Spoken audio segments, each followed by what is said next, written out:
Donc, tu es en train de faire une traversée sur l'âme et rejoindre la lumière. Mm. Est-ce que il y a quelque chose que tu sens qui est en train d'évoluer en toi, qui a changé ou un nouveau regard?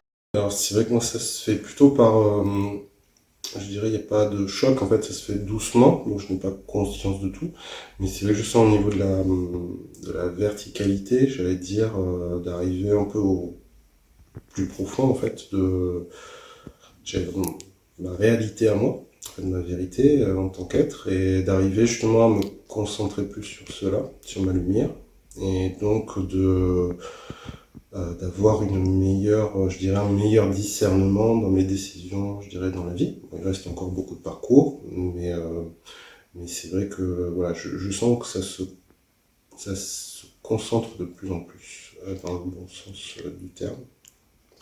Est-ce que la lumière, ça devient plus concret pour toi maintenant? Plus palpable?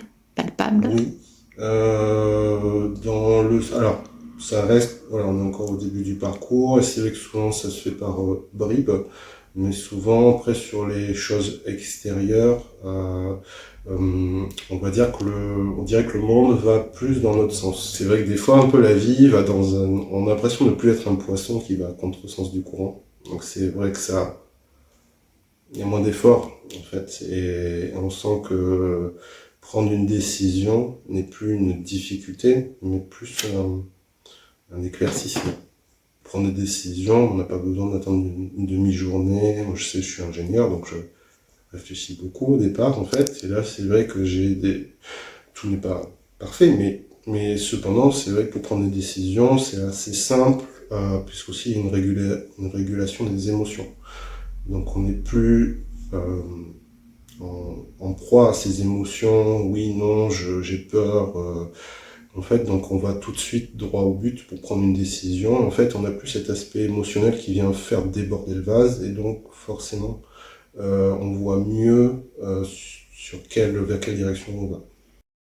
Certains amis, mais c'était avant, voilà, les derniers mois avaient eu des difficultés qu'ils ont rencontrées, donc ils m'ont demandé de les aider en fait, et c'est vrai que j'avais beaucoup d'empathie pour eux, parce que ce sont des personnes bien, mais en même temps, même si la difficulté était grande, en fait, j'ai pas été débordé par les émotions. Je leur ai dit, on peut faire ça, on peut faire ça, et en fait, ça les a éclairés pour prendre de bonnes décisions, puisque on peut aider les gens, mais c'est eux qui se prennent en main, finalement. Mais au moins, c'est vrai que d'un point de vue décisionnel, je savais vers quelle direction les aider, ou les faire sortir voilà, du doute.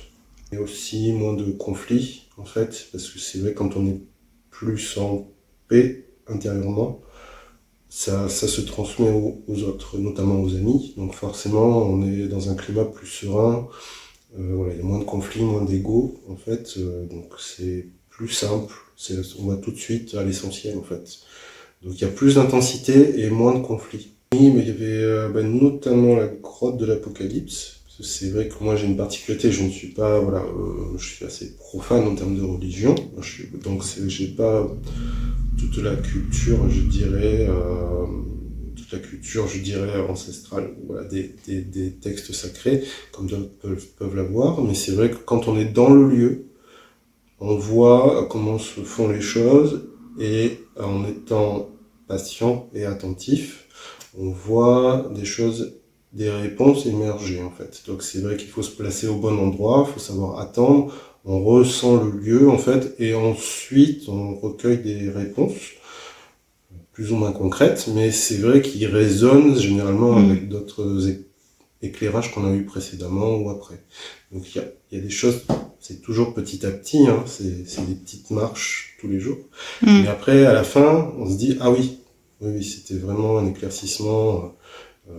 Si je donne un exemple concret, moi c'est vrai que c'est le rôle du miroir. Comment on traverse, on ne regarde pas l'icône, on la traverse.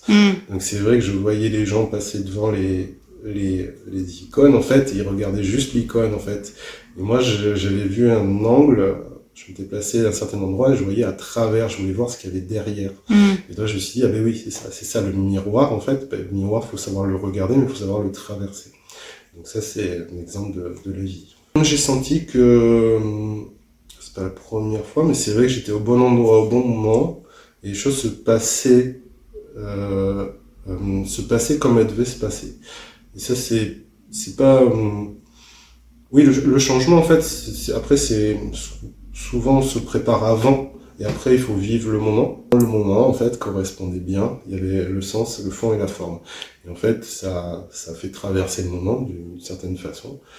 Et donc après, voilà. Comme je disais, moi, je ressens les choses plutôt en douceur. Après, je vais ressentir plutôt de la chaleur, des choses comme ça. Donc c'est des choses qui sont, je sais pas, de choses brusques ou spontanées, on va dire. C'est dans la continuité de tout le passage à Patmos. Pour moi, c'est des petites marches, en fait, qui donnent des choses. Il y a des moments, il y a des éclairages, mais après, c'est la somme de tout pour moi. Donc, j'ai ressenti beaucoup de caresses sur le visage, en fait. Donc c'est vrai que c'était assez... c'était pas la première fois, mais c'est vrai que ça me rappelait des choses. Donc c'est vrai que moi, j'étais dans un état aussi un peu méditatif. Donc je sentais que j'étais un peu plus en profondeur dans les choses. Voilà. C'était plus au niveau de la chimie de groupe. Là. C'était un peu différent, puisque y a deux dynamiques. Il y a vraiment la dynamique individuelle, qui est plutôt d'être dans le moment. Et après, il y a la dynamique de groupe qui vient ajouter à ça. Et donc, c'est que la dynamique de groupe était plus intéressante. Et voilà. Donc, en fait, ça intensifie les prises de conscience ou les moments. Donc, c'est souvent quand il y a des changements, on le sent mieux avec le groupe. Parce que c'est vrai que ça porte plus. Être attentif, justement, aux bons endroits, au bon moment. En fait, d'être là au bon moment et de faire les passages au bon moment. Et ensuite, c'est vrai que c'est plutôt la fin du séjour, en fait, où il y a eu, ça a beaucoup décanté aussi au niveau de la... Moi, je me sentais plus en profondeur avec moi-même, en fait, et plus centré. Et je sentais qu'il y avait des choses de l'extérieur qui arrivaient aussi. Donc, je sentais qu'il y avait, il y a encore du travail, parce que c'est à approfondir. Là, j'ai senti qu'il y avait une ouverture. Donc, c'était... Voilà. Vraiment, oui, de vivre le passage, par exemple, quand on passe une porte... déjà de s'arrêter avant, pour se dire c'est l'avant, de passer le pied et ensuite de passer le corps. Et là, en fait, on a un changement, on a une conscience des choses. Après c'est toute une somme, mais oui, d'avoir conscience du passage, de se dire c'est le passage, c'est maintenant. Après, il n'y a pas de retour en arrière. Donc ça, c'est plutôt au niveau de la conscience. Après, voilà, le moment, le lieu, en fait que après ça donne mon cierge, voilà, au monastère. En fait, c'est un moment qui est resté gravé parce que c'est un moment à la fois de verticalité, et un moment de profondeur parce qu'il faut planter le cierge sans se brûler. Voilà. Mais c'est vrai que oui, et donc quand on plante le cierge, en fait, on fait le lien avec sa verticalité interne. Et en fait, moi, l'image du cierge allumé, la flamme, maintenant, je l'ai à l'intérieur. Donc, c'est vrai que ça m'a aidé à visualiser l'interne, en fait, par l'externe. Donc, voilà. Plutôt, comme je disais, à la fin du séjour, il y a un allègement. C'est-à-dire qu'on est un peu plus fatigué, mais en même temps, on sent que on a passé des choses, mais c'était pas sur le moment, c'était après. C'est plus une somme de choses. Voilà, le moment, je me concentrais sur le moment, et c'est vrai qu'après, j'ai pas eu ces consciences-là. Je l'ai eu vraiment plutôt à la fin, où, ah oui, on fait les choses plus simplement. Le corps, il réagit pas de la même façon. Oui, tout est plus fluide en fait. Mais je dirais pas, j'ai vu le voir, mais avant-après dans ce sens-là. Voilà. Je sentais qu'il y avait un allègement global. Mais c'est vrai que oui, l'anecdote de l'avion est significative, parce que c'est vrai que si je raisonnais peut-être il y a 2 ans auparavant comme un ingénieur, je n'aurais pas raisonné comme ça. J'aurais dit tu prends plus de marge pour l'avion en fait. Et alors que là j'ai fait confiance. Je me suis dit on aura l'avion en fait. Et donc je le savais. Mais enfin, je sais pas ce que je disais juste avant. Mais en fait il y a une confiance, ce qui fait que en fait on sait d'où on part, on sait où on va, et on trace tout droit, en fait. Et il n'y a plus ce doute. Donc, c'est plutôt ça, en fait. Alors que c'est vrai que, je pense, au début du séjour, j'aurais dit, prends plus de marge, Jérôme, change ton avion. Donc, c'est comme si le doute a été dissous. Oui. C'est énorme. Oui. Après, C'est vrai que bon, des fois je fais les choses. Après, j'écoute mon intuition et elle a souvent raison. Oui. Et c'est Mais vrai c'est que vrai qu'au début du séjour, tu voulais reporter ton billet, etc.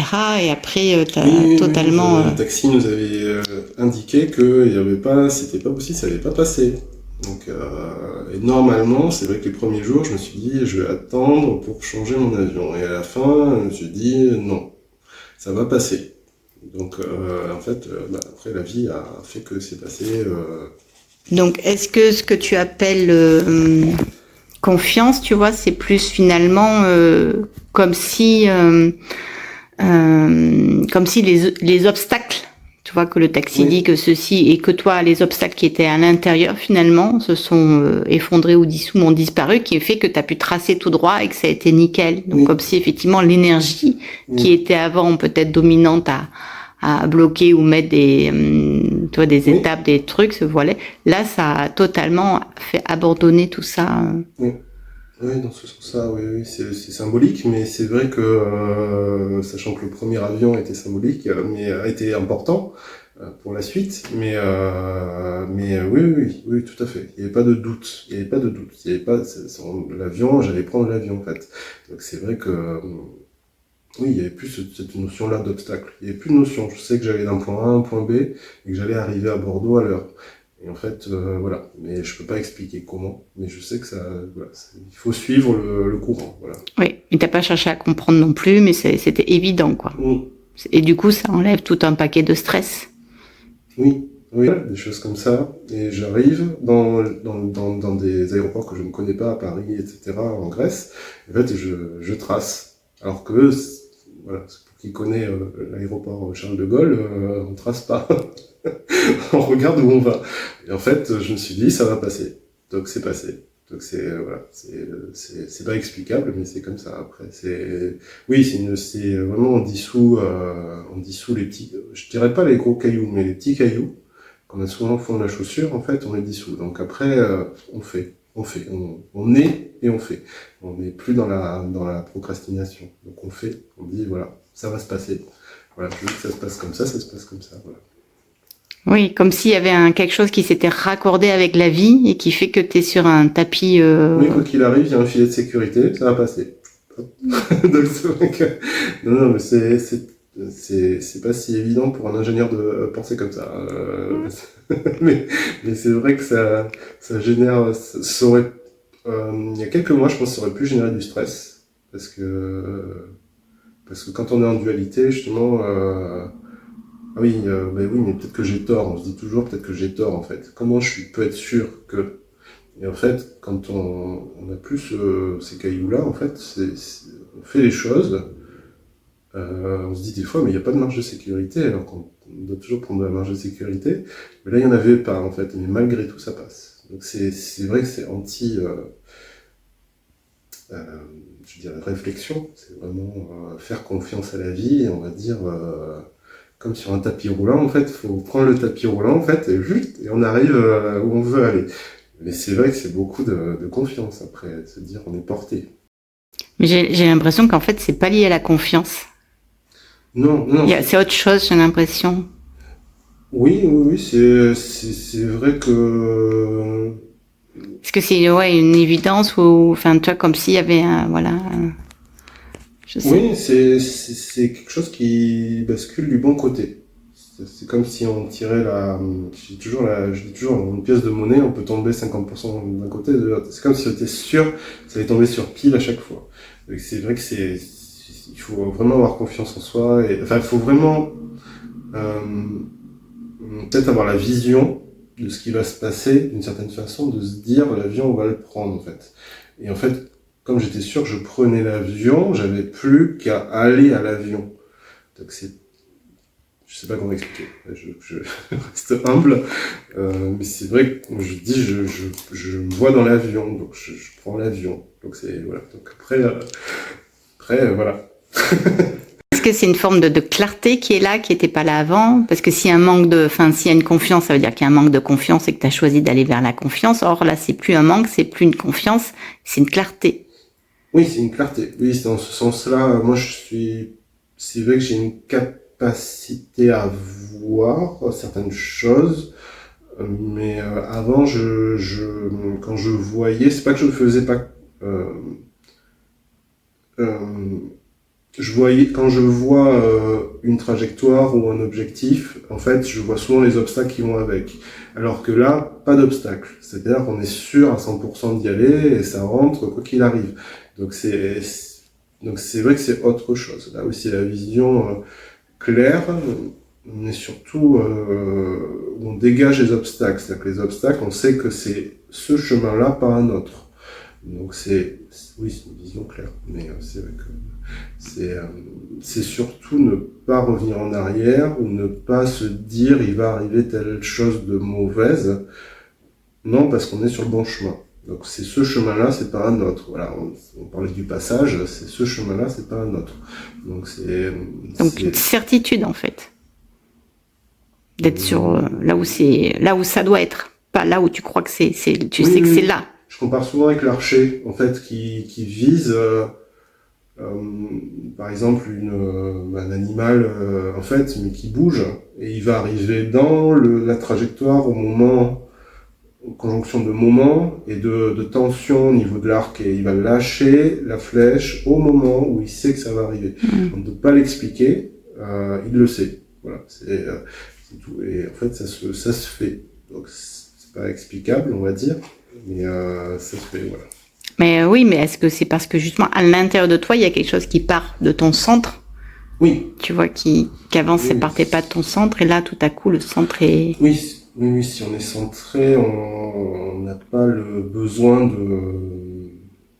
justement de rebouger, de rechanger le cadre, de rechanger la focale, de rechanger ce qu'on voit. On comprend l'environnement et on comprend ce qu'on veut faire en termes d'action. Donc ça se fait parce que on a la bonne vision, ni trop grande, ni trop petite, et on sait exactement où on veut mettre la flèche. Donc voilà. Après, Mais est-ce que c'est inné, ou est-ce que tu as fait quelque chose pour être centré, ou c'est parce que quelque chose en toi s'est libéré ou a été dissous, tu vois, le doute, que du coup le centrage est là sans effort, quoi. Ça, t'as pas besoin de méditer, de prier, ça se met c'est là, quoi. C'est ce qui est, quoi. Oui, non, c'est surtout de ne pas, je pense, surdimensionner les obstacles. Je pense que dans la vie, on grossit ce qui ne va pas et on diminue ce qui est, justement, on voit moins bien. Parce qu'en gros, c'est comme si on éclairait que les rochers sur la route, on n'éclaire pas la route. En fait, quand on éclaire la route, quand on voit le début, la fin, on sait par quel passage on doit passer. Et donc c'est vrai que si on est pas clair, au sens on n'a pas la lumière à l'intérieur, on voit pas on va se focaliser sur ce qui ne marche pas, parce que sur ce qui marche et ce qui fonctionne. Voilà.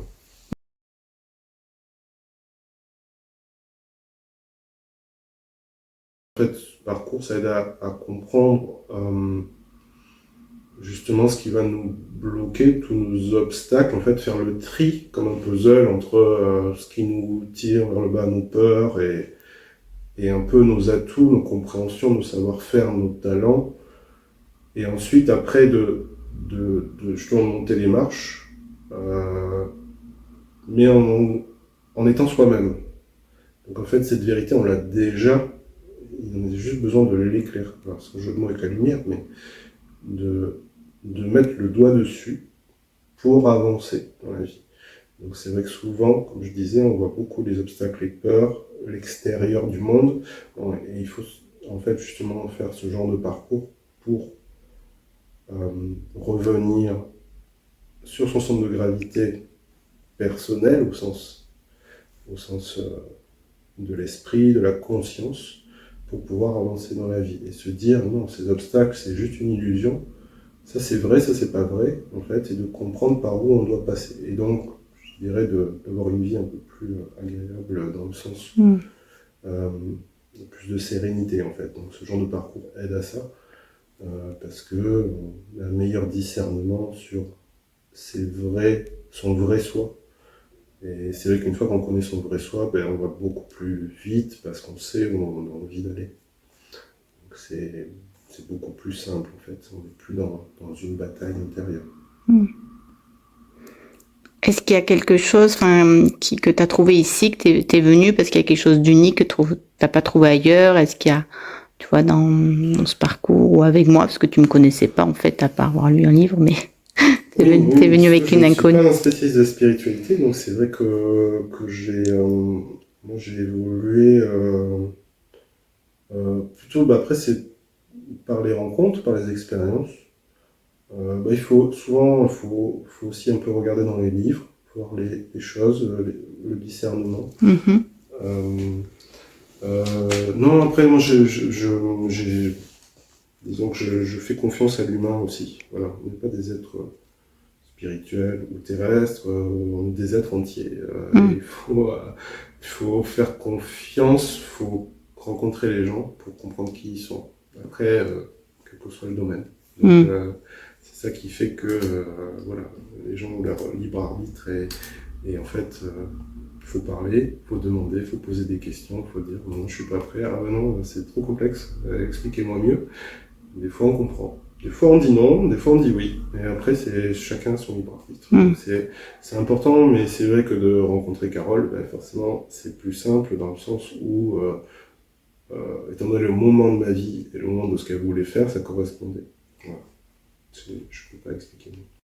Est-ce qu'il y avait quelque chose d'unique, un élément clé qui a fait que tu as basculé au-delà de la rencontre avec moi, ou quelque chose dans le processus par lui-même qui te disait Oui, c'est venu. Alors, c'est venu aussi à l'époque, en début d'année, c'était à la fois du processus parce que je trouvais qu'il y avait une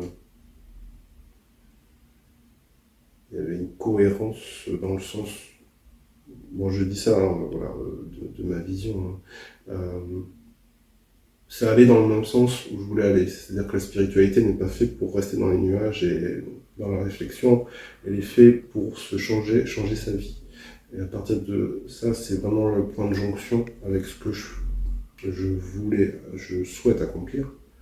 Voilà, c'est de comprendre comment la spiritualité s'applique à la vie réelle, comment elle améliore nos vies. Concrètement, voilà, faire des choix, c'est la vie. Voilà. Donc c'est important. Voilà, au-delà de, voilà, j'avais des problématiques particulières sur certaines choses, mais au-delà de ça, voilà, je n'aurais pu les trouver dans les livres en fait. Donc j'ai choisi de choisir de faire confiance à un humain. Voilà, c'est venu aussi par la rencontre humaine et c'est venu aussi parce que moi j'étais déjà dans le processus d'une certaine façon. Donc en fait, la réalisation du processus avec Carole, c'est une continuité de ce que je voulais vivre. Donc il n'y a pas de contradiction, de changement. La réponse, elle est toujours en soi, elle n'est jamais le guide et l'apprenti fait son chemin. Donc chacun a sa propre voie, il faut savoir s'écouter pour choisir le bon guide. Voilà, ça dépend de chacun. Et pourquoi un processus finalement, tu vois, sur un an, plutôt que d'aller voir une consultation ou des stages ou de faire tu vois, c'est une démarche. Bonne question. Non, mais j'ai suivi mon intuition. Voilà, peut-être ça va marcher, mais dans ce sens, en fait, c'est un moment, je dirais à 2 mois près, je dirais parce que je suis dans une évolution particulière et avec mes propres expériences. Et c'est vrai que c'est rentré dans le moment où j'en avais besoin. C'est plus une question, il y a le parcours en lui-même, mais c'est surtout les moments de vie. Donc c'est un moment de vie que je devais prendre. Donc j'ai senti que je devais le prendre, je l'ai pris, et je pense que voilà. Je sais, comme pour l'avion, que c'est le bon choix. Mais voilà, c'est moi. Super, merci Jérôme.